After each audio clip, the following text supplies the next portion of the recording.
നാട്ടിൽ വന്ന അമ്പലം വിസിറ്റ് ചെയ്യുക എന്നുള്ളത് എനിക്ക് ഭയങ്കര ഇഷ്ടമുള്ള കാര്യമാണ് കേട്ടോ.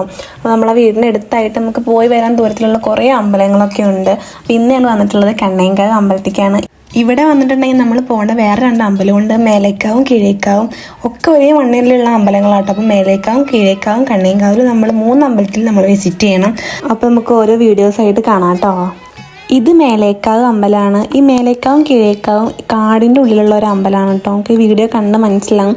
കാടിൻ്റെ ഉള്ളിലായിട്ടാണ് മേലേക്കാവും കീഴേക്കാവും അമ്പലം. ഇവിടെ ഭയങ്കര അത്ഭുതങ്ങൾ നിറഞ്ഞ കുറേ സംഭവങ്ങളുണ്ട്. ഇപ്പോൾ ഈ കിണറിൻ്റെ കാര്യം തന്നെ പറയുകയാണെങ്കിൽ പണ്ട് നമ്പൂതിരിക്ക് ദേവീനെ പൂജിക്കാനായിട്ട് വെള്ളം എടുക്കാനൊക്കെ ഭയങ്കര ബുദ്ധിമുട്ടായിട്ട് അങ്ങനെ നമ്പൂതിരിയുടെ ആ ഒരു സങ്കടത്തിൽ ദേവി കുഴിച്ച കിണറാണത്.